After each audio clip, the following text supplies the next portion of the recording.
So the ingredient list for the corn chowder is really easy. You know, all of these ingredients should be relatively accessible no matter what time of year you're in, you know, except for the ghost peppers. These ones I harvested off and plant, frozen a couple months, that's where we're at with that. 8 ears of corn, we have 3 slices of bacon, right? 2 whole carrots, 1 yellow onion, tablespoon apple cider vinegar, equal parts by weight flour and butter, that's for a roux, 3 cloves of garlic, 4 mini gold potatoes, 2 cups heavy cream, because I want mine to be really rich. You could do half and half, you could do whole milk, 3 cups of chicken stock, salt and pepper, that's about it. Set up a cutting board, damp towel underneath it so it doesn't slop around. Nice and sturdy. Small yellow onion. I like these because they have a nice sweetness to it. Just have a little bowl for scraps. Compost that later. If you don't compost, then it's just always a good idea to keep your scraps in one bowl. So raw ingredients, then you have your prep ingredients, and then you have your waste, right? Cut these onions up kind of small because I want them to turn translucent and kind of like melt into the chowder. Cut it down to that core. Bench scraper makes it easy to pick up larger quantities of food. I love it. This is good when it's like fall time coming into like the winter. Fresh corn is best. You can use frozen bag corn if you have to. That's fine. So stand the corn upright and then slice the kernels right off. One fluid slicing downward motion. Knife control, man. You definitely want to save these corn cobs. I usually freeze them, and then once I get a good amount of them, about like 20 of them, then I make a big batch of corn stock. That's good with flavoring soups.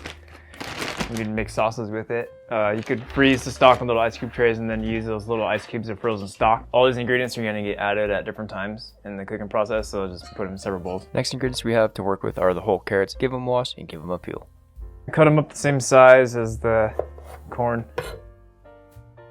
Kind of butt them up against your knife blade like that, and then chop. These are yellow gold mini potatoes. Really nice creamy flavor to them. I like the starch content in them. Nice flavor, nice and velvety on the palate. Potatoes are gonna want to be cut up kind of small too, because we're not pre-blanching these. Everything is gonna get cut up kind of the same size. You get all the ingredients in one spoonful, right? That's the theory. Garlic has a root end on it. You gotta cut that off and give it a mince. It smells good, man. I love the smell of garlic. So good. I have these ghost peppers that I luckily harvested off my plant a few months ago. Specialty grocery stores, or if you live in an area that has a Safeway, they usually have them. So give the peppers a wash and cut off the stems. You could also just yank the stem off if you choose to do it that way. Cut the pepper in half. Now these have been previously frozen, as I mentioned a little bit earlier. That being said, the freezing process made the peppers a little bit softer. Now go ahead and scrape out the seeds and the placenta. Ghost peppers are insanely hot and you will not be missing any of the heat by doing this.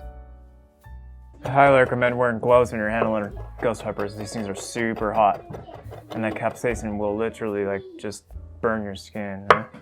So last ingredient, we have bacon. Cut bacon when it's cold. Cold, maybe partially frozen. Makes it really easy to cut it. Again, you want to cut the bacon pieces up about the same size as the corn. Everything else, garlic, peppers get rough chopped. Sharp knife, really cold bacon makes your life a lot easier. The rest of this soup throws together really quickly, so the most time-consuming part is the chopping.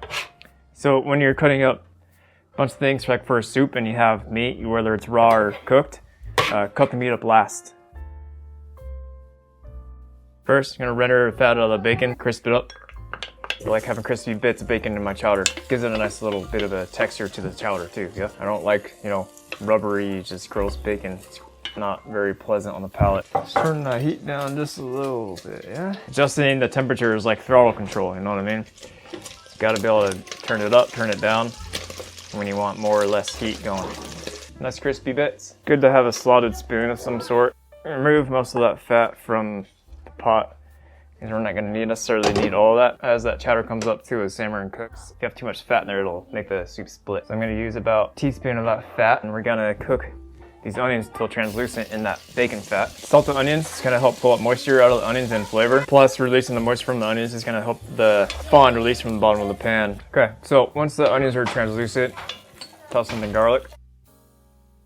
Salt the garlic. Again, salt pulls out flavor, pulls out moisture, yeah? Season early, season often, and little bits at a time. You don't want to season too heavily, right? What we're doing by salting is building a nice flavor profile. If you wait till the end to salt, then you end up with salty tasting food. You gotta know how to use salt. If it tastes salty, then you use too much salt. The next ingredient to go in is the chopped up carrots. If it needs a little more fat, you could go ahead and add a little bit more of that bacon grease. With the carrots, you want to sweat them down for about 2 minutes. Basically, you just want to cook the rawness off of them. This is where I want to build the roux, okay? Butter. Roux are equal parts butter and flour by weight.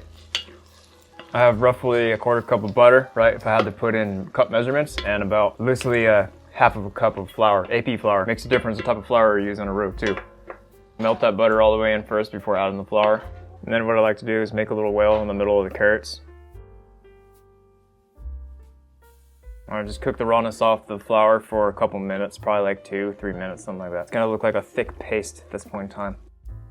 Probably by far my favorite stock. I found out on accident that if you use whole chicken off the smoker and you use the bones to make stock with, dude, delicious, man, delicious stock. So you don't want to add the stock all at once because it'll clump. So little bits at a time, about a third of the amount. If your stock is slightly warm too, then it'll help the roux not clump up. Make sure you mix it all the way smooth before you add more.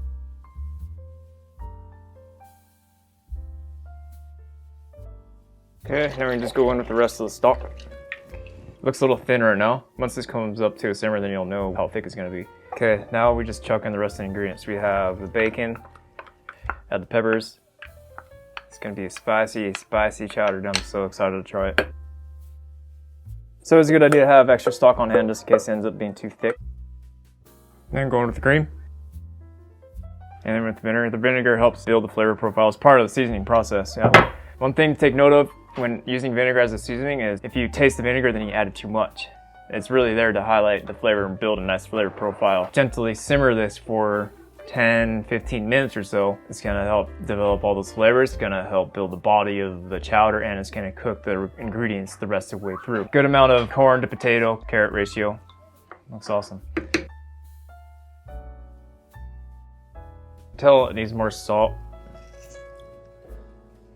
Probably use about 2 tablespoons worth of kosher salt throughout this whole recipe. I like using a lot of black pepper though, so you can use as much or as little as you want. Oh yeah. Cool. Keep this on low heat. Bring it up to a lazy simmer. Just keep simmering it, stirring it occasionally, because you don't want to scorch the bottom of this, nor do you want to overheat it, risk breaking it, yeah? Give it a taste right now. Kind of see where the flavors are at.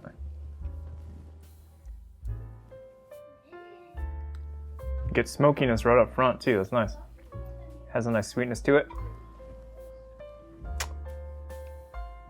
Just enough heat to it, just kind of tickle the back of your throat. Wow, that heat from the ghost pepper is really starting to come in now. Yes, yes please. It's easy to make, dude. Chowders are easy. So chowder is not necessarily what ingredients you put into it, it's more of the cooking vessel that in the beginning of the history of chowder, that's kind of how it became known for, is the vessel itself that is being cooked in, right? It's a loose term. Chowders nowadays are not necessarily a loose term. People normally think of a chowder as like a New England clam chowder, Manhattan clam chowder, corn chowder, right? If you want to be more historical about it, modern chowders aren't even like close to the definition of what a chowder is, right? That heat lingers for a while. Ghost peppers kind of do that. It takes a while for the heat to come in, and then when it does, it kind of hits you heavy, and then it like slowly just tapers off, right? That's why I love ghost peppers. They have a good flavor to them. They're nice and floral, nice fruitiness to them, especially when you pair them with something smoky, right? They really work well with smoky flavors. That smoked chicken stock, definitely a game changer on this one, dude. It's already kind of starting to thicken up as it's coming up to town. That smoky chicken stock, dude. Damn, money. I love the spice level on it. It doesn't completely destroy your palate either. You can still taste all those ingredients, not just taste that spice. So one thing I love about chowders, yes, this one is spicy, but it really would benefit from having that hot sauce on it. So check out the recipe and I will see you there. Happy cooking, dude.